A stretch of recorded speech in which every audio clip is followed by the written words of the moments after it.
Hello guys, welcome to KAS mains discussion from Team Enlite. ഇന്ന് നമ്മൾ KAS മെയിൻസിന്റെ paper 2 discussion ആണ് plan ചെയ്തിരിക്കുന്നത്. അപ്പോൾ KAS പേപ്പർ 2ന്റെ സിലബസ് ഒന്ന് ബ്രീഫ്ലി നോക്കിയിട്ട് നമുക്ക് ക്വസ്റ്റ്യൻ പേപ്പർ ഡിസ്കഷനിലേക്ക് പോകാം. ഓക്കെ, അപ്പോൾ പേപ്പർ 2ന്റെ സിലബസിനെ കുറിച്ച് പറയുകയാണെങ്കിൽ it has mainly 2 important subparts. Part 1 is mainly concerning Indian polity. Adile Indian constitution, public administration, political system, governance, social justice and international relations enniva topics are primarily varunnu. These are further subdivided into other subtopics which you can read in detail.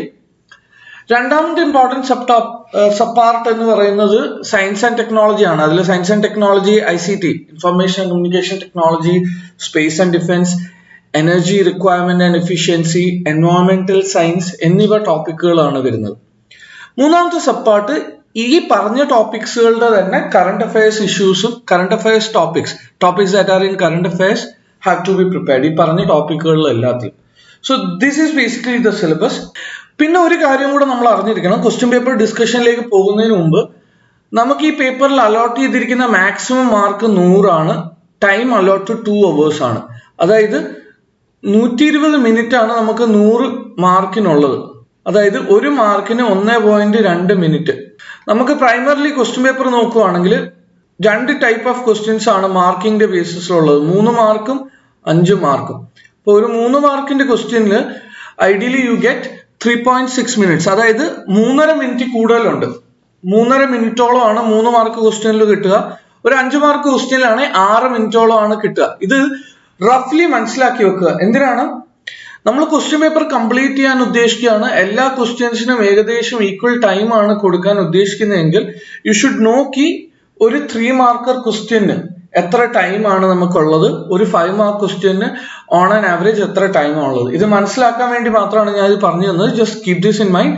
Okay, so let's get into the discussion now. Okay, so the first question that we are going to deal with is, what are the grounds of reasonable restrictions to freedom of speech under Article 19(2) of Constitution of India? അപ്പോൾ ഈ question നമ്മൾ മനസ്സിലാക്കേണ്ടത്, ഇതിൽ primarily ചോദിച്ചിരിക്കുന്നത് freedom of സ്പീച്ചിന്റെ അടിയിൽ reasonable റെസ്ട്രിക്ഷൻസിന് എന്തൊക്കെ grounds ആണ് article 19(2) of constitution of ഇന്ത്യയിൽ പറഞ്ഞിട്ടുള്ളത്. നമ്മൾ ആദ്യം മനസ്സിലാക്കണം, ആർട്ടിക്കിൾ 19 എന്ന് പറയുന്നത് fundamental right to freedom of speech and expression, അതിനെ കുറിച്ചാണ് ആർട്ടിക്കിൾ 19 പറയുന്നത്. അതിൽ തന്നെ ആർട്ടിക്കിൾ 19(2) പറയുന്നത് ഫണ്ടമെന്റൽ റൈറ്റ് അബ്സല്യൂട്ട് അല്ല, അതിൽ ചില reasonable restrictions are allowed in order to enforce freedom of speech reasonably. അപ്പൊ ആർട്ടിക്കിൾ 19(2) ആണ് ഈ റീസണബിൾ റെസ്ട്രിക്ഷൻസിനെ കുറിച്ച് പറഞ്ഞിരിക്കുന്നത്. അപ്പൊ ഈ ക്വസ്റ്റ്യനിൽ അപ്പൊ ആദ്യം നമുക്ക് article 19 freedom of speech and എക്സ്പ്രഷനെ കുറിച്ച് പറയുന്നത്. Our fundamental rights including right to freedom of speech എന്ന് പറയുന്നത് അബ്സല്യൂട്ട് അല്ല, അതിന് റീസണബിൾ റെസ്ട്രിക്ഷൻസ് കൊടുക്കാനുള്ള ഗ്രൗണ്ട്സ് ആർട്ടിക്കിൾ 19(2) പറയുന്നുണ്ടെന്ന് പറഞ്ഞിട്ട് ആ ഗ്രൗണ്ട്സ് എന്തൊക്കെയാണെന്നുള്ളത് പറയാം. What are the grounds mentioned in article 19(2? Sovereignty and integrity of ഇന്ത്യയെ അഫക്ട് ചെയ്യുന്ന രീതിയിൽ എന്തെങ്കിലും ഉണ്ടെങ്കിൽ ആ ഗ്രൗണ്ടിൽ റീസണബിൾ റെസ്ട്രിക്ഷൻ അപ്ലൈ ചെയ്യാം.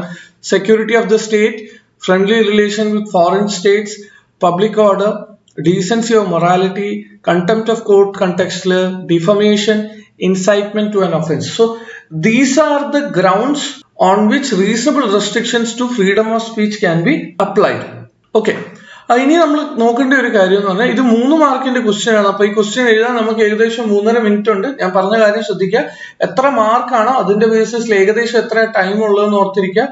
ഈ പറഞ്ഞ പോലെ എഴുതുവാണെങ്കിൽ ഇതിൽ നമുക്ക് ഏകദേശം നമുക്ക് ഓൺ ടൈം ഇത് കംപ്ലീറ്റ് ചെയ്യാൻ പറ്റും. പിന്നെ നമ്മൾ ക്വസ്റ്റ്യൻ സോൾവ് ചെയ്യുമ്പോൾ തന്നെ ശ്രദ്ധിക്കേണ്ടത്, ഏത് ടൈപ്പ് ഓഫ് ക്വസ്റ്റ്യൻസ് ആണ് അവർ ചോദിക്കാൻ ഉദ്ദേശിക്കുന്നത്, അത് നമുക്ക് എങ്ങനെ പ്രിപ്പയർ ചെയ്യാൻ പറ്റും. അപ്പൊ ഇത് നോക്കിക്കഴിഞ്ഞാൽ ഇതൊരു ഒബ്ജക്റ്റീവ്, നമ്മൾ പ്രിലിംസിന് പഠിക്കുന്ന പോലത്തെ ടൈപ്പ് ക്വസ്റ്റ്യൻ തന്നെയാണ്.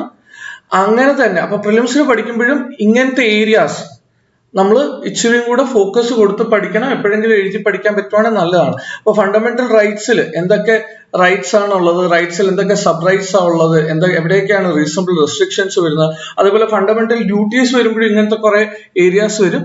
അതൊക്കെയാണ് നമ്മൾ പഠിച്ചു വെക്കേണ്ടത്. അപ്പൊ ഓരോ ക്വസ്റ്റ്യൻ ചെയ്യുമ്പോഴും അതിന് സിമിലർ ആയിട്ട് നമ്മൾ പഠിക്കേണ്ട ബാക്കിയുള്ള ഏരിയയും കൂടെ പഠിക്കുവാണെങ്കിൽ അത് നല്ലതായിരിക്കും. Okay, moving on. The second question is what are the characteristics of quasi judicial functions? Quasi judicial എന്ന് പറഞ്ഞാൽ അർദ്ധ ജുഡീഷ്യൽ അധികാരം എന്നാണ്. ഈ ക്വസ്റ്റ്യനിൽ ആദ്യം നമ്മൾ മനസ്സിലാക്കേണ്ടത് ക്വാസി ജുഡീഷ്യൽ ബോഡീസ് എന്താന്നുള്ളത്. You can just mention quasi judicial bodies are those bodies which are either constitutional or statutory which have some judicial functions. അപ്പൊ നമ്മൾ കോൺസ്റ്റിറ്റ്യൂഷണലി ഡിഫൈൻ ചെയ്തിട്ടുള്ള ജുഡീഷ്യൽ സ്ട്രക്ചറിന്റെ വെളിയിലുള്ള bodies who have judicial functions they are referred to as quasi judicial bodies. നമ്മൾ quasi judicial bodies എന്താണെന്ന് പറഞ്ഞിട്ട് quasi judicial functions എന്താന്ന് പറയാം. അപ്പൊ അങ്ങനത്തെ ബോഡീസിന് ചില ജുഡീഷ്യൽ ഫങ്ഷൻസ് ഉണ്ട്. അതിന്റെ ക്യാരക്ടറിസ്റ്റിക്സ് ആണ് ക്വസ്റ്റ്യനിൽ ചോദിച്ചിരിക്കുന്നത്. എന്താണ് അതിന്റെ ക്യാരക്ടറിസ്റ്റിക്സ്? ഇങ്ങനത്തെ ബോഡീസിന് ഹിയറിംഗ് നടത്താനും എവിഡൻസ് എടുക്കാനും പണിഷ്മെന്റ് കൊടുക്കാനും ഒക്കെയുള്ള അധികാരങ്ങളുണ്ട്. അപ്പൊ എക്സാമ്പിൾ സഹിതം പറയാം. നമ്മൾ പഠിക്കുന്ന മിക്കവാറും ഉള്ള എല്ലാ സ്റ്റാറ്റ്യൂട്ടറി ബോഡീസിനും എന്തെങ്കിലും തരത്തിലുള്ള ക്വാസി ജുഡീഷ്യൽ ഫങ്ഷൻസ് ഉണ്ടാവും. അപ്പൊ ഇതാണ് ഈ ക്വസ്റ്റ്യന്റെ പ്രൈമറി ഡിമാൻഡ്.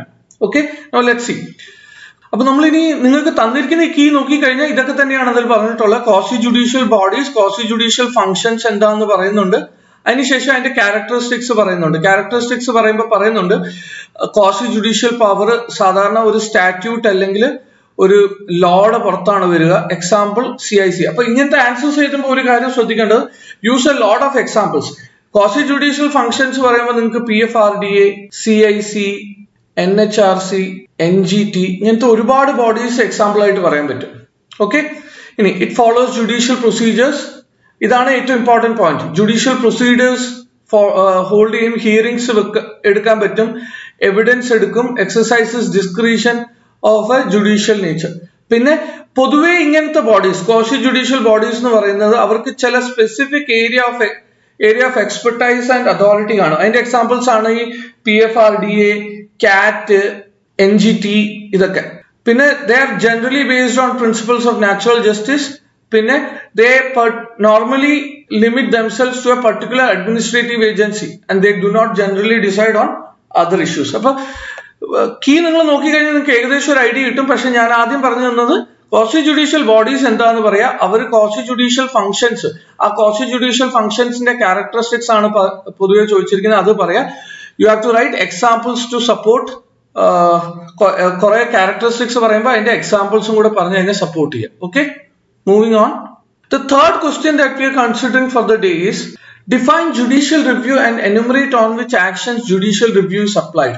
അപ്പൊ ജുഡീഷ്യൽ റിവ്യൂ എന്ന് പറയുന്ന സാധനമാണ് ചോദിച്ചിരിക്കുന്നത്. അപ്പൊ ആദ്യം ജുഡീഷ്യൽ റിവ്യൂ എന്താന്ന് ഡിഫൈൻ ചെയ്യുക. You have to define judicial review and then enumerate on which actions judicial review is applied. Clearly രണ്ട് പാർട്സ് ആണുള്ളത്. മോസ്റ്റ് ലൈക്ലി ഇതിന് 1 മാർക്കും ഇതിന് 2 മാർക്കുമാണ് കിട്ടുക. അപ്പൊ ആദ്യമേ ജുഡീഷ്യൽ റിവ്യൂ എന്താണെന്നുള്ളത് ഡിഫൈൻ ചെയ്യാം. ഇങ്ങനത്തെ എന്ത് ഡെഫിനേഷൻ ചോദിച്ചാലും ഇത് നിങ്ങൾക്ക് കാര്യം അറിയാമെങ്കിൽ അത് മനസ്സിലായിട്ടുള്ള കാര്യം വളരെ സിമ്പിൾ ആയിട്ട് പറയാൻ പറ്റുവാണെങ്കിൽ അതാണ് ഏറ്റവും നല്ലത്. സിമ്പിൾ ആയിട്ടുള്ള ഡെഫിനേഷൻ എഴുതാം. ജുഡീഷ്യൽ റിവ്യൂ എന്ന് പറയുന്ന പ്രോസസ് അത് എക്സിക്യൂട്ടീവ് ഓർ ലെജിസ്ലേറ്റീവ് ആക്ഷൻസിനെ ജുഡീഷ്യറിയിൽ ക്വസ്റ്റ്യൻ ചെയ്യുന്നത്, ജുഡീഷ്യറി റിവ്യൂ ചെയ്യുന്ന പ്രോസസ്സിനെയാണ് ജുഡീഷ്യൽ റിവ്യൂ എന്ന് പറയുന്നത്. അപ്പൊ enumerate on which, second part നോക്കിക്കഴിഞ്ഞാൽ enumerate on which action judicial review is applied. എന്തൊക്കെ കാര്യത്തിലാണ് ജുഡീഷ്യൽ റിവ്യൂ അപ്ലൈ ചെയ്യാൻ പറ്റുന്നത്? ഏതൊക്കെ കാര്യത്തിലാണ്? പാർലമെന്ററി ലോസിൽ പറ്റും, പാർലമെന്റ് പാസ്സാക്കുന്ന നിയമത്തിൽ പറ്റും, സ്റ്റേറ്റ് ലോസ്, സ്റ്റേറ്റ് അസംബ്ലീസ് പാസ്സാക്കുന്ന നിയമത്തിൽ പറ്റും, പാർലമെന്റ് പാസ്സാക്കുന്ന കോൺസ്റ്റിറ്റ്യൂഷണൽ അമെൻഡ്മെന്റ് ആക്ട്സ്. സാധാരണ നിയമത്തെയും കോൺസ്റ്റിറ്റ്യൂഷണൽ അമെൻഡ്മെന്റ് ആക്ടിനെയും നമ്മൾ വേർതിരിച്ചാണ് കാണുന്നത് ഈ കണ്ടെക്സ്റ്റിൽ. കോൺസ്റ്റിറ്റ്യൂഷണൽ അമെൻഡ്മെന്റ് ആക്ട് ഈ പറഞ്ഞ കാര്യങ്ങളിലാണ് പൊതുവെ ജുഡീഷ്യൽ റിവ്യൂ വരിക. ഇതല്ലാതെ നിങ്ങൾക്ക് എക്സിക്യൂട്ടീവ് ആക്ഷനും പറയാം. Executive action of both centre and States, ഈ പറയുന്ന കാര്യങ്ങളിലാണ് ജുഡീഷ്യൽ റിവ്യൂ അപ്ലൈ ചെയ്യപ്പെടുക. അതായത് ഇതാണ് 2 പാർട്സ്. എക്സാമ്പിൾ പറയുന്നുണ്ട് ഇതിൽ. NJAC constitutional amendment act supreme കോടതി സ്റ്റക്ക് ഡൗൺ ചെയ്തു. Then judicial review legislation of the parliament and state legislature example പറയുന്നുണ്ട്. പിന്നെ judicial review of administrative action of union and state authorities. അത്രേ ഉള്ളൂ. Okay, moving on. നാലാമത്തെ ക്വസ്റ്റ്യനിലേക്ക് കടക്കുകയാണ്. നാലാമത്തെ ക്വസ്റ്റ്യൻ ചോദിക്കുന്നത് what are the effects of proclamation of emergency എന്നാണ് ചോദിച്ചിരിക്കുന്നത്. അപ്പൊ ഇവിടെ നമ്മൾ ആദ്യം മനസ്സിലാക്കേണ്ടത് ഈ ക്വസ്റ്റ്യനിൽ ചെറിയൊരു ആംബിഗ്വിറ്റി വരുന്നത് പറഞ്ഞാൽ എമർജൻസി എന്ന് പറയുന്നത് ഇന്ത്യൻ കോൺസ്റ്റിറ്റ്യൂഷൻ പ്രകാരം നാഷണൽ എമർജൻസി ഉണ്ട്, നമ്മൾ പറയുന്ന സ്റ്റേറ്റ് എമർജൻസി എന്ന് പറയുന്ന സാധനമുണ്ട്, പിന്നെ ഫിനാൻഷ്യൽ എമർജൻസി ഉണ്ട്. പക്ഷേ ഈ ക്വസ്റ്റ്യൻ വായിച്ചു കഴിഞ്ഞാൽ മനസ്സിലാവും effects of proclamation of emergency ആണ്. എമർജൻസിയുടെ വൈഡ് റേഞ്ചിങ് എഫക്ട്സ് വരുന്നത് നാഷണൽ എമർജൻസിയിലാണ്. അതുകൊണ്ട് തന്നെ ഈ ക്വസ്റ്റ്യൻ നാഷണൽ എമർജൻസി ആണ് ഇന്റൻഡ് ചെയ്യുന്നത്. സോ അപ്പൊ അങ്ങനെ മനസ്സിലായി കഴിഞ്ഞാൽ നമുക്കൊരു ചെറിയ ഇൻട്രോ കൊടുക്കാം. Effects of proclamation of emergency ആണ് ക്വസ്റ്റ്യൻ ചോദിച്ചിരിക്കുന്നത്. ആദ്യം നമുക്ക് കൊടുക്കാം. എമർജൻസി എന്ന് പറയുന്ന പ്രൊവിഷൻ എന്തെങ്കിലും അത്യാവശ്യ ഘട്ടത്തില് എമർജൻസി ഘട്ടത്തില് കോൺസ്റ്റിറ്റ്യൂഷണൽ സ്ട്രക്ചർ തന്നെ മാറ്റി സെന്ററിന് കൂടുതൽ പവർ കൊടുക്കുന്ന ഒരു പ്രൊവിഷൻ ആണ്. ആർട്ടിക്കൽ 352 to 360 ഈ പ്രൊവിഷൻസ് പറഞ്ഞിട്ടുള്ളത്. അപ്പൊ ഇതിന്റെ എഫക്ട്സ് എന്തൊക്കെയാണെന്നുള്ളത് പറയുകയാണെങ്കിൽ സെൻട്രൽ സ്റ്റേറ്റ് റിലേഷൻസിൽ ഇതിന്റെ കുറെ എഫക്ട്സ് ഉണ്ട്. അതായത് centre assumes more executive power, centre assumes more legislative power, അതേപോലെ ഫിനാൻഷ്യൽ പവറിന്റെ ഡിവല്യൂഷനിലും centre assumes more important role. അതാണ് സെൻട്രൽ സ്റ്റേറ്റ് റിലേഷൻസിൽ പ്രൈമറിലി പറയാ. പിന്നെ എക്സ്റ്റൻഷൻ ഓഫ് ഡ്യൂറേഷൻ ഓഫ് ഹൗസസിൽ നിങ്ങൾക്ക് പറയാം പാർലമെന്റിന്റെയും സ്റ്റേറ്റ് അസംബ്ലീസിന്റെ ഒക്കെ ടെന്യൂർ അറ്റ് എ ടൈം ഒരു കൊല്ലത്തേക്ക് കൂടുതൽ എക്സ്റ്റെൻഡ് ചെയ്യാൻ പറ്റും ഡ്യൂറിങ് നാഷണൽ എമർജൻസി. പിന്നെ നമുക്ക് പറയാൻ പറ്റുന്നതെന്ന് പറഞ്ഞാൽ impact on fundamental rights. Fundamental റൈറ്റ്സിന് എന്ത് ഇമ്പാക്ട് ഉണ്ടാവുന്നത്? Their enforcement is suspended. Enforcement is suspended by default.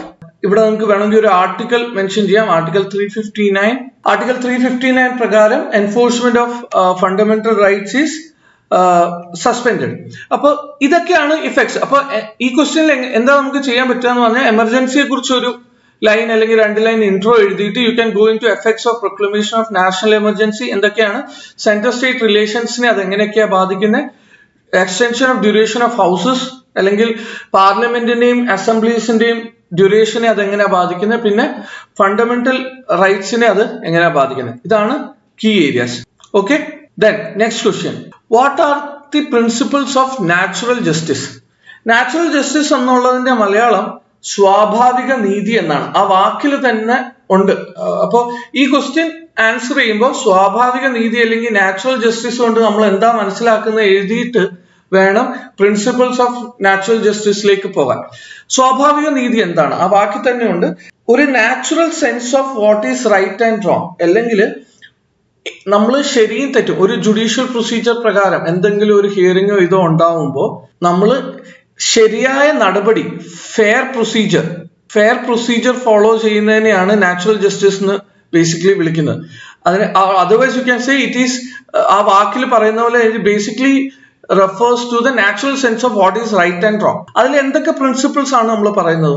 അതിൽ പ്രൈമറിലി പറയുന്ന പ്രിൻസിപ്പിൾ എന്ന് പറഞ്ഞാൽ no one should be the judge of his or her own case.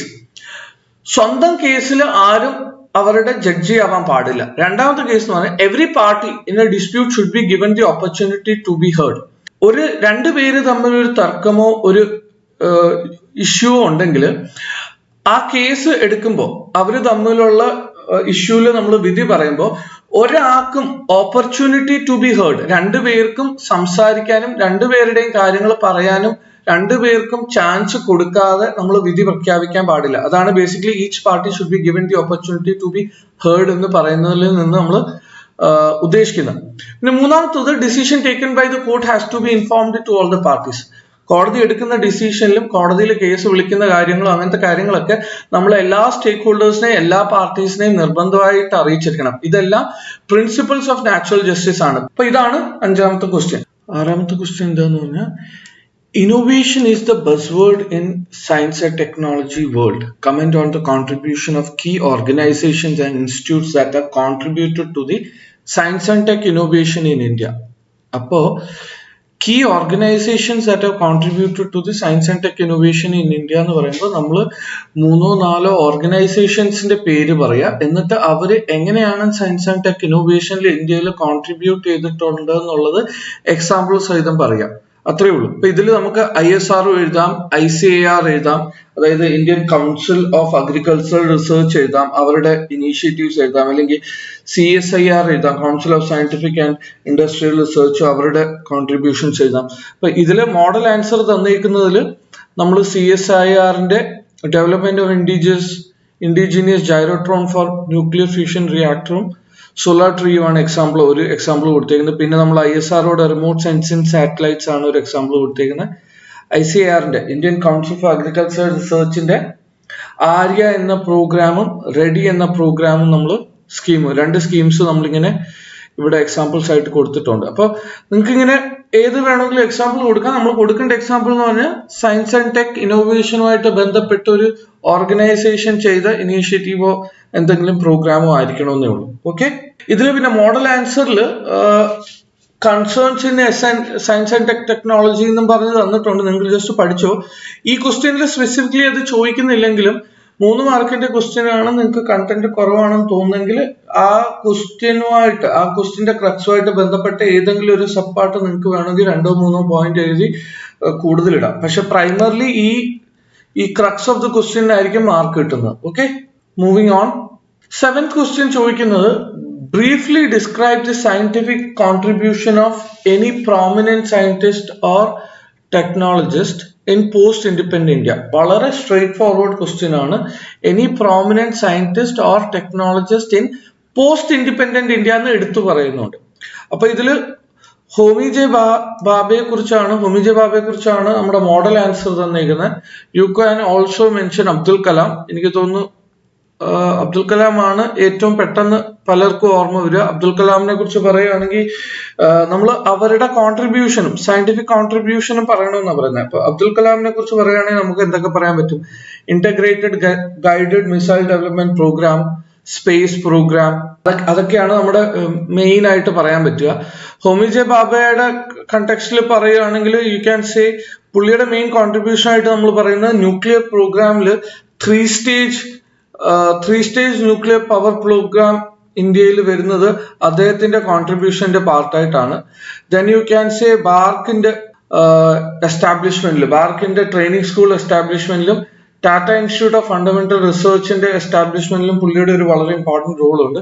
And most importantly ഒരു physical phenomena of electron positron scattering എന്ന് പറയുന്ന സാധനം is named after him. It is referred to as Bhabha scattering. അപ്പൊ ഇങ്ങനത്തെ 3 contribution ആണ് Homi J ബാബയുടെ കണ്ടെക്സ്റ്റിൽ നമ്മൾ mainly പറയുന്നത്. നിങ്ങൾക്ക് ആരെ എഴുതാം, ഞാൻ പറഞ്ഞ പോലെ അബ്ദുൽ കലാമിനെ വെച്ച് എഴുതാം. ഹോമി ജെ ബാബ ആണ് മോഡൽ ആൻസർ ഉള്ളത്. അതുമല്ലെങ്കിൽ നിങ്ങൾക്ക് വേണമെങ്കിൽ വിക്രം സാരാഭായി എഴുതാം. His contribution to space, ISRO and physical science ഒക്കെ ഇൻക്ലൂഡ് ചെയ്ത് വിക്രം സാരാഭായിയുടെ പേര് വേണമെങ്കിൽ വെച്ച് നിങ്ങൾക്ക് എഴുതാം. Okay, moving on. Okay, now coming to question number 8.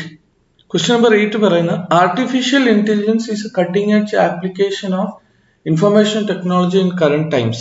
Briefly describe its popular applications in day-to-day life, citing examples. വളരെ സ്ട്രേറ്റ് ഫോർവേഡ് ക്വസ്റ്റ്യൻ ആണ്. അപ്പോൾ ആദ്യം ആർട്ടിഫിഷ്യൽ ഇന്റലിജൻസ് എന്താണെന്ന് ഡിഫൈൻ ചെയ്യുക, എന്നിട്ട് അതിന്റെ ഡെയിലി ലൈഫിൽ നമ്മൾ കാണുന്ന ആപ്ലിക്കേഷൻസ് ഒരു 4-5 എണ്ണം എഴുതുക. ആർട്ടിഫിഷ്യൽ ഇന്റലിജൻസ് എന്താണ്? ഹ്യൂമൻ ലൈക്ക് ഇന്റലിജൻസ് മിമിക് ചെയ്യാൻ പറ്റുക. അതായത് മെഷീൻസിന് ഹ്യൂമൻ ലൈക്ക് ഇന്റലിജൻസ് മിമിക് ചെയ്യുന്നതിനെയാണ് നമ്മൾ ആർട്ടിഫിഷ്യൽ ഇന്റലിജൻസ് പറയുന്നത്.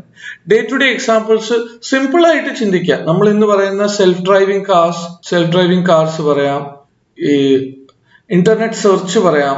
ഗൂഗിളൊക്കെ ചെയ്യുന്ന ഇന്റർനെറ്റ് സെർച്ച് ഒരുപാട് AI യൂസ് ചെയ്യുന്നതാണ്.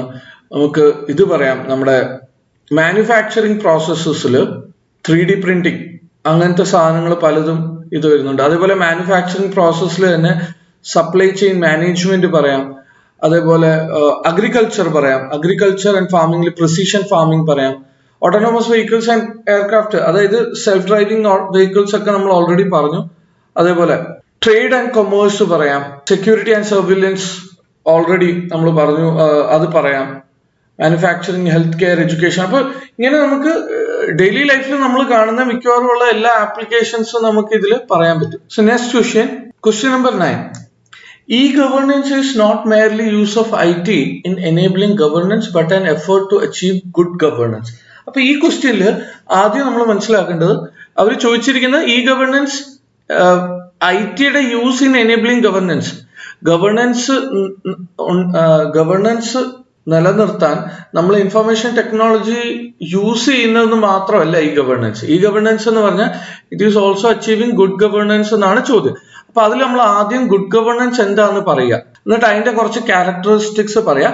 ആ ക്യാരക്ടറിസ്റ്റിക്സ് നമുക്ക് IT-യിലൂടെ എങ്ങനെ, ഇംപ്ലിമെന്റേഷൻ ഓഫ് ഇൻഫർമേഷൻ ടെക്നോളജിയിലൂടെ എങ്ങനെ സാധിക്കും എന്ന് പറയാം. അപ്പൊ അതിൽ ആദ്യം ഗുഡ് ഗവേണൻസ് എന്താണ്? ഗുഡ് ഗവേണൻസ് എന്ന് പറഞ്ഞാൽ ചില ക്യാരക്ടറിസ്റ്റിക്സ് ഉള്ള ഗവേണൻസിനാണ് നമ്മൾ ഗുഡ് ഗവേണൻസ് എന്ന് പറയുന്നത്. അതിൽ നമുക്ക് transparency, accountability, responsiveness, participatory, effective and efficient, ഇങ്ങനത്തെ കുറച്ച് ക്യാരക്ടറിസ്റ്റിക്സ് നമുക്ക് പറയാൻ പറ്റും. ഈ ക്യാരക്ടറിസ്റ്റിക്സ് നമുക്ക് എങ്ങനെയാണ് IT-യുടെ യൂസ് കാരണം ഇംപ്ലിമെന്റ് ചെയ്യാൻ പറ്റുന്ന കുറെ എക്സാമ്പിൾസ് പറഞ്ഞു കഴിഞ്ഞാൽ ഈ ക്വസ്റ്റ്യന്റെ ആൻസർ അഡ്രസ് ആയി. അത് കുറെ എക്സാമ്പിൾസ് പറയാൻ പറ്റും. Grievance redressal, single point effective delivery systems, ഈ പാസ്പോർട്ട് സേവ കേന്ദ്രമൊക്കെ വേണ്ടി വളരെ നല്ല എക്സാമ്പിൾസ് ആണ്. GM, ഗവൺമെന്റിന്റെ ഈ പ്രൊക്യൂർമെന്റിന്റെ പോർട്ടൽ, അത് കാരണം ഒരുപാട് എഫക്റ്റീവായിട്ട് എഫിഷ്യന്റ് ആയിട്ടും ഗവൺമെന്റിന് സാധനങ്ങൾ പ്രൊക്യൂർ ചെയ്യാൻ പറ്റുന്നുണ്ട്.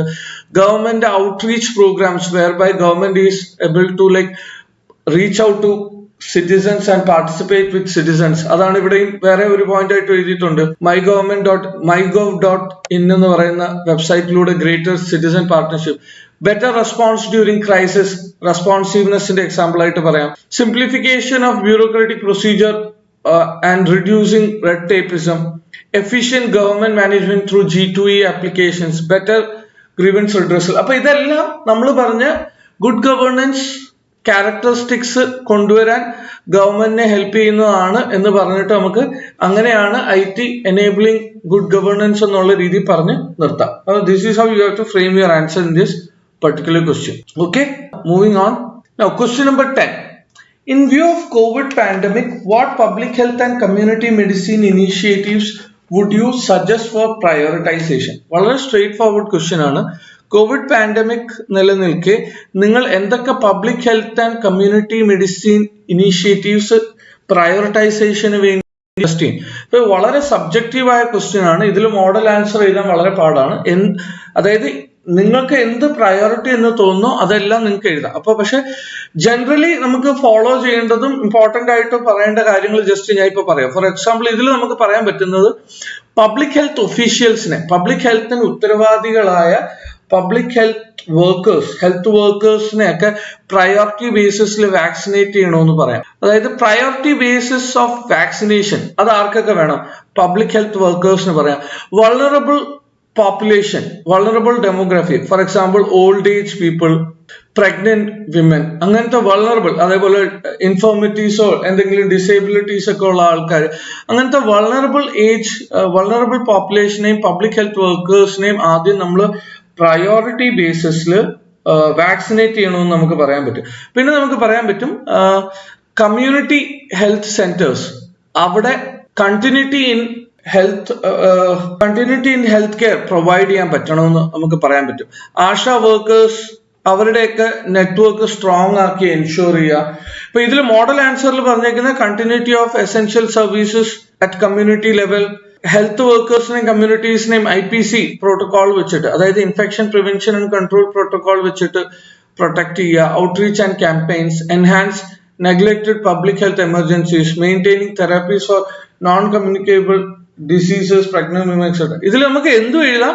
ബട്ട് സ്പെസിഫിക്കലി കോവിഡ് പാൻഡമിക് കാരണം എന്തൊക്കെ ബുദ്ധിമുട്ടുകൾ നേരിടുന്നോ അതിൽ നമ്മൾ നേരിടാൻ വേണ്ടി നമ്മൾ പ്രയോറിറ്റൈസ് ചെയ്യേണ്ട കാര്യങ്ങൾ എന്താണെന്നുള്ളത് അതാണ് നമ്മൾ ഫോക്കസ് ചെയ്യേണ്ടത്. അപ്പൊ എന്റെ അഭിപ്രായത്തിൽ വാക്സിനേഷൻ, അതിൽ തന്നെ ഹെൽത്ത് വർക്കേഴ്സ്, വൾണറബിൾ ഏജ് ഗ്രൂപ്പ്സിനെ പ്രത്യേകം ഫോക്കസ് ചെയ്യുക, കമ്മ്യൂണിറ്റി ലെവലിലുള്ള നമ്മുടെ health care systems, ASHA workers അവരുടെയൊക്കെ നെറ്റ്വർക്ക് സ്ട്രോങ് ആക്കുക എന്നുള്ള കാര്യം പറയുന്നതായിരിക്കും ഇച്ചിരി നല്ലതെന്ന് എനിക്ക് പേഴ്സണലി ഫീൽ ചെയ്യും. Okay, moving on. Okay, next question number 11. BrahMos is one of the fastest missile systems in the world. State its type and name the platforms from which it is launched by Indian Air Force and Indian Navy. വളരെ ഒരു important topic ആണ് BrahMos. അപ്പൊ ഈ particular question വരുമ്പോൾ നിങ്ങൾക്ക് എന്താ എഴുതാൻ പറ്റും? ഒന്ന്, BrahMos മിസൈലിന്റെ പേര് വരുന്നത് എങ്ങനെയാണ്? ബ്രഹ്മപുത്ര ആൻഡ് മോസ്കോവ എന്ന് പറയുന്ന രണ്ട് റിവേഴ്സിൽ നിന്നാണ് BrahMos എന്ന പേര് വരുന്നത്. ബ്രഹ്മപുത്ര പ്ലസ് മോസ്കോവ എന്ന് പറയുന്നത് അത് ക്ലിയർലി ആ പേരിൽ നിന്ന് തന്നെ നമുക്കറിയാം ഇന്ത്യ പ്ലസ് റഷ്യൻ കൊലാബറേഷൻ ആണ്. One of the fastest missiles ആണ് ഇറ്റ്സ് സൂപ്പർസോണിക്. പിന്നെ ക്വസ്റ്റ്യനിൽ ചോദിച്ചിരിക്കുന്നത് സ്റ്റേറ്റ് ഇറ്റ്സ് ടൈപ്പ്. ആ ടൈപ്പ് പറയുമ്പോൾ നമ്മൾ ഒരു വാക്കാണ് അതിൽ പ്രത്യേകിച്ച് എടുത്ത് എഴുതേണ്ടത്, അതാണ് നമ്മൾ ഫോക്കസ് കൊടുക്കേണ്ടത്. റാംജെറ്റ് പ്രൊപ്പൽഷൻ ആണ് ഇതിൽ യൂസ് ചെയ്യുന്നത്. എന്താണ് റാംജെറ്റ് പ്രൊപ്പൽഷൻ? സാധാരണ ഒരു റോക്കറ്റിൽ rocket has to carry both its fuel and its oxidiser for it to produce combustion. പക്ഷെ ഇതില് റാംജെറ്റ് ടെക്നോളജി യൂസ് ചെയ്യുമ്പോൾ ഒരു റോക്കറ്റ് വളരെ ഹൈ സ്പീഡിൽ ഒരു എഞ്ചിൻ വളരെ ഹൈ സ്പീഡിൽ പോയിക്കൊണ്ടിരിക്കുമ്പോൾ ആ ഹൈ സ്പീഡ് ഉപയോഗിച്ച് തന്നെ എയർ കംപ്രസ് ചെയ്ത് അറ്റ്മോസ്ഫിയറിലെ എയറിനെ ഓക്സിഡൈസ് ചെയ്യാൻ യൂസ് ചെയ്യുന്ന ടെക്നോളജി, അറ്റ്മോസ്ഫിയറിലെ എയറിനെ തന്നെ ഓക്സിഡൈസർ ആയിട്ട് യൂസ് ചെയ്യുന്ന ടെക്നോളജിയാണ് റാംജെറ്റ് ടെക്നോളജി. അപ്പോൾ ബ്രഹ്മോസിൽ നമ്മൾ യൂസ് ചെയ്യുന്നത് റാംജെറ്റ് ടെക്നോളജിയാണ്. Advanced BrahMos which we are still working on, അത് സ്ക്രാംജെറ്റ് ടെക്നോളജിയാണ്. You can read more about it. Scramjet technology, അതായത് ramjet technology which works at supersonic speeds, അതിനെയാണ് സ്ക്രാംജെറ്റ് ടെക്നോളജി എന്ന് വിളിക്കുന്നത്. 2-stage മിസൈൽ ആണ്. അപ്പൊ ബ്രഹ്മോസിന്റെ സ്വഭാവം പറയുമ്പോൾ സ്ക്രാംജെറ്റ് ടെക്നോളജിക്ക് ഇമ്പോർട്ടൻസ് കൊടുക്കുക. Then name the platforms. Air force പറയുവാണെങ്കിൽ യുദ്ധവിമാനങ്ങൾ വഴി, എയർക്രാഫ്റ്റ് വഴി, പ്രത്യേകിച്ച് സുഖോയ് 30 MKI വഴി നമുക്ക് ലോഞ്ച് ചെയ്യാൻ പറ്റും. If you are speaking about Indian navy, most of the കാരിയേഴ്സിലും ഫ്രണ്ട് ലൈൻ വാർഷിപ്സിലും എല്ലാം ഇത് ഇന്റഗ്രേറ്റഡ് ആണ്. ഓൾസോ സബ്മറീൻ ലോഞ്ച്ഡും ആണ്. So water and through air രണ്ടിലും കൂടെ ലോഞ്ച് ചെയ്യാൻ പറ്റും. In air we are primarily using Sukhoi platform. In water we are primarily using warships and submarines.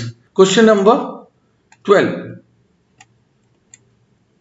Write a short note on India's renewable energy roadmap 2030 to decrease carbon emission footprint.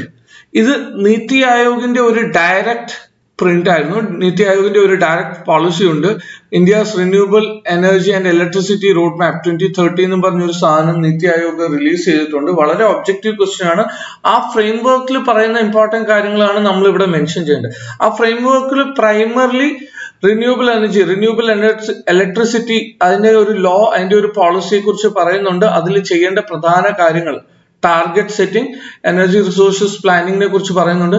പിന്നെ അതിൽ പറയുന്ന ഒരു പ്രധാന കാര്യം grid integration ആണ്. Smooth grid integration വളരെ ഒരു important point ആണ്. എന്തൊക്കെയാണ് ഗ്രിഡ് ഇന്റഗ്രേഷന് വേണ്ടി ചെയ്യേണ്ടതെന്ന് പറയുന്നുണ്ട്. പിന്നെ അതിൽ off grid renewable energy consideration, renewable electricity consideration, off grid ഉണ്ടാവുന്ന സാധനങ്ങൾ എങ്ങനെ ബാലൻസ് ചെയ്യണം, അത് എങ്ങനെ എൻകറേജ് ചെയ്യാവുന്നുള്ള കാര്യം. അപ്പൊ വളരെ ഒബ്ജക്റ്റീവായ ഒരു കാര്യമാണ്. നീതി ആയോഗിന്റെ ഇനീഷ്യേറ്റീവ് ആയതുകൊണ്ട് തന്നെ നമ്മളത് പഠിച്ചേ പറ്റുള്ളൂ. ഒബ്ജക്റ്റീവ് ആയിട്ടുള്ള ഒരു 4 or 5 പോയിന്റ്സ് പഠിച്ചു വെച്ചിട്ട് അത് കറക്റ്റ് ആയിട്ട് എഴുതുന്നതായിരിക്കും ഇതിൽ മാർക്ക് കിട്ടാൻ നമ്മളെ സഹായിക്കുക. Okay, moving on. Question number 13. Write briefly about India's coastline, the need for security and measures taken to maintain security along the coastline. ഇതിൽ നമ്മൾ മനസ്സിലാക്കേണ്ടത് ഇന്ത്യയുടെ കോസ്റ്റ് ലൈനിനെ കുറിച്ചാണ് ചോദിച്ചിരിക്കുന്നത്. ബ്രീഫ്ലി എഴുതാൻ പറയുന്നു. പിന്നെ need for security and measures. 3 part ഉണ്ട്. 3 മാർക്കിന്റെ ക്വസ്റ്റ്യൻ ആണ്. അപ്പോൾ വളരെ സ്ട്രേറ്റ് ഫോർവേഡ് ആണ്. നമ്മൾ ഈ 3 പാർട്ടും അത്യാവശ്യം എഴുതി കഴിഞ്ഞാൽ മാർക്ക് കിട്ടും. ഇന്ത്യസ് കോസ്റ്റ് ലൈനിനെ കുറിച്ച് പറയുമ്പോൾ 7500 കിലോമീറ്ററോളം വരുന്ന വളരെ ലോങ് കോസ്റ്റ് ലൈൻ ആണ് ഇന്ത്യക്കുള്ളത് എന്നുള്ള രീതിയിൽ നമുക്കൊരു ലൈൻ വേണമെങ്കിൽ ഇൻട്രോ കൊടുക്കാം. നീഡ് ഫോർ സെക്യൂരിറ്റി പറയുമ്പോൾ ഇമ്പോർട്ടൻസ് പറയാം. അപ്പൊ അവിടെ നമുക്ക് ഇന്ത്യയുടെ സ്ട്രാറ്റജിക് ലൊക്കേഷൻ ആണ്, ട്രേഡിൽ വളരെ ഇമ്പോർട്ടൻസ് ആണ്, നമ്മുടെ സെക്യൂരിറ്റി, എൻഷുറിങ് ഇന്റർണൽ സെക്യൂരിറ്റി, അതിൽ കോസ്റ്റൽ ഏരിയക്ക് വളരെ ഇമ്പോർട്ടൻസ് ഉണ്ടെന്ന് പറയാം. പിന്നെ മെഷേഴ്സ് ടേക്കൺ പറയുമ്പോൾ എന്തൊക്കെ മെഷേഴ്സ് എടുത്തിട്ടുണ്ട് നമ്മൾ കോസ്റ്റൽ, അതിൽ നമുക്ക് Indian coast guard, Indian navy, ഒരു 3-tier സിസ്റ്റം ഉണ്ട്. Indian navy, Indian coastal guard, marine police forces പറയാം, ഡൈനാമിക് സർവൈലൻസ് എന്നുള്ള കോൺസെപ്റ്റ് പറയാം, integrated port vessel management system നമ്മൾ ഇപ്പൊ ഇംപ്ലിമെന്റ് ചെയ്യുന്നുണ്ട്, അത് പറയാം. അപ്പൊ അങ്ങനത്തെ എന്തൊക്കെ മെഷേഴ്സ് ഉണ്ടോ, ഒരു 3-4 മെഷേഴ്സ് നമുക്ക് പറയാം. അതാണ് ഈ ക്വസ്റ്റ്യന്റെ ഡിമാൻഡ്. മോഡൽ ആൻസറിൽ ഒരു ഇൻട്രോ പറയുന്നുണ്ട്. ഇന്ത്യയുടെ കോസ്റ്റ് ലൈൻ 7516 കിലോമീറ്റർ ലെങ്ത് ഉള്ളതാണെന്നും, നീഡ് ഫോർ സെക്യൂരിറ്റി പറയുമ്പോൾ importance of the region, seaborne trade, strategic role in Indian Ocean, land locked countries in the region ഉണ്ട്, അവർക്ക് ഇന്ത്യ ഒരു സ്ട്രാറ്റജിക് റോൾ വഹിക്കുന്നുണ്ട് അവരുടെ കണ്ടെക്സ്റ്റിൽ.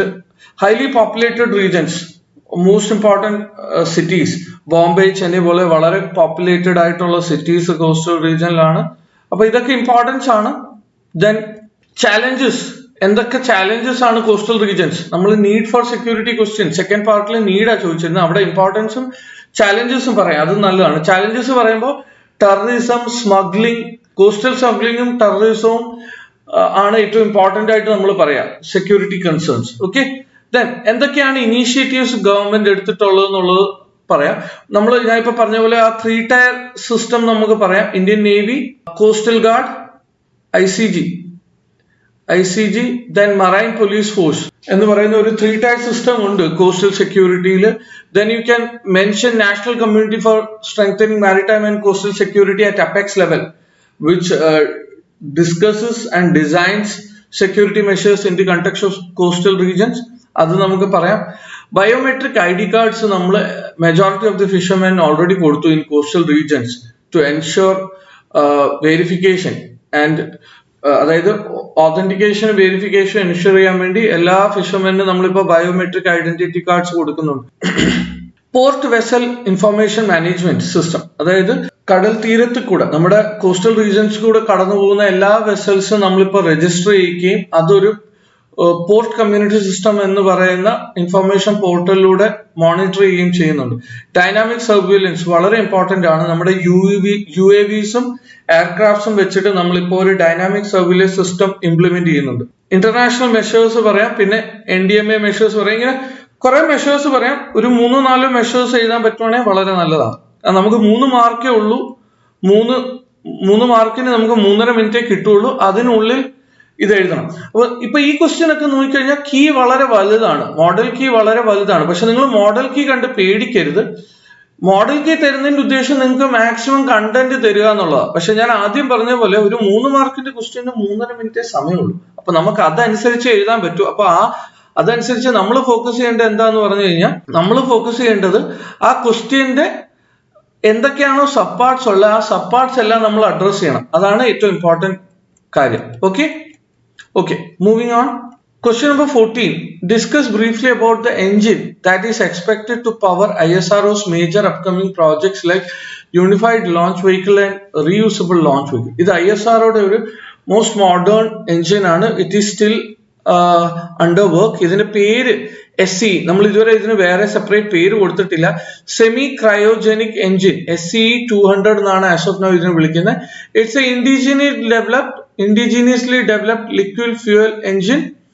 It runs on RP1, ഒരു തരം refined kerosene fuel ആണ്. It's A highly refined kerosene fuel. RP1 എന്ന് പറയുന്ന ഒരു ഫ്യൂവൽ ആണ് നമ്മൾ ഇതിൽ യൂസ് ചെയ്യുന്നത്. It is a relatively greener fuel, greener alternative ആണ് കമ്പയർഡ് ടു ദ ഫ്യൂവൽസ്.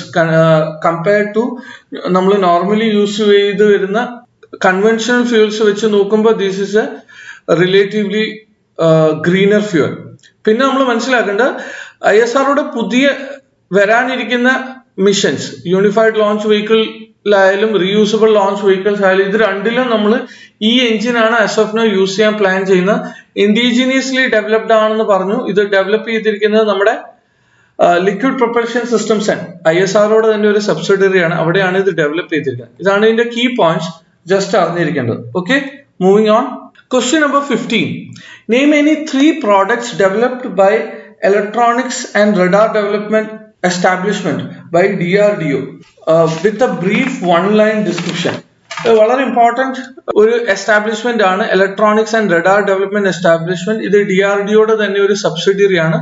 ഇവർ പ്രൈമറിലി ഉണ്ടാക്കുന്നത് അവരുടെ ആ പേരിൽ തന്നെ ഉള്ളതുപോലെ റഡാർസ് ആണ്. പക്ഷെ ഇവർ 3 തരത്തിലുള്ള റഡാർസ് ആണ് ഉണ്ടാക്കിയിട്ടുള്ളതും മെയിൻലി വർക്ക് ചെയ്യുന്നതും. അതാണ് ഈ ക്വസ്റ്റ്യന്റെ മെയിൻ കണ്ടെക്സ്റ്റ്, മെയിൻ കാര്യം. അവർ ചോദിച്ചിരിക്കുന്നത് 3 പ്രോഡക്ട്സ് എന്നുള്ളത് 3 ടൈപ്സ് ഓഫ് റഡാർസ് ആണ്. അതിൽ വരുന്ന ഒരു first type of radar 2D low level light weight radar, Bharani എന്നാണ് അതിന്റെ പേര്. പിന്നെ വരുന്നത് 3D medium range surveillance radar for air force. ഇത് മനസ്സിലാക്കേണ്ടത് ഇത് രണ്ടും ഗ്രൗണ്ട് ബേസ്ഡ് റഡാർസ് ആണ്. These 2 are ground based radars. Bharani, Rohini, ground based radars ആണ്. And the third one is ASA. This is very important. ഇത് നിങ്ങൾ ഫൈറ്റർ എയർക്രാഫ്റ്റ്സിനെ കുറിച്ച് പഠിക്കുമ്പോൾ വായിക്കും. ഫൈറ്റർ എയർക്രാഫ്റ്റ്സിൽ യൂസ് ചെയ്യുന്ന അവര് റിക്കോൺസൈസിനും ഇലക്ട്രോണിക് വാർഫെയറിനും യൂസ് ചെയ്യുന്ന ഒരു റഡാർ ആണ് ഏസ എന്ന് പറയുന്ന സാധനം. ഇത് ഫൈറ്റർ എയർക്രാഫ്റ്റ്സിലാണ് പ്രൈമറിലി യൂസ് ചെയ്യുന്നത്. Air to air, air to ground, air to sea മോഡ്സിലൊക്കെയാണ് ഇത് പ്രൈമറിലി യൂസ് ചെയ്യുന്നത്. ഈ 3 പ്രോഡക്ട്സിനെ കുറിച്ച് നമ്മളൊന്ന് ജസ്റ്റ് ഒരു ലൈൻ എഴുതിയിരുന്നാൽ മതി. ഈ 3 പ്രോഡക്ട്സ് ആണ് ഇലക്ട്രോണിക്സ് ആൻഡ് റഡാർ ഡെവലപ്മെന്റ് എസ്റ്റാബ്ലിഷ്മെന്റിന്റെ വകയായിട്ട് ഇന്ത്യൻ ഡിഫൻസിൽ നമ്മൾ പ്രൈമറിലി യൂസ് ചെയ്യുന്നത്. ഓക്കെ.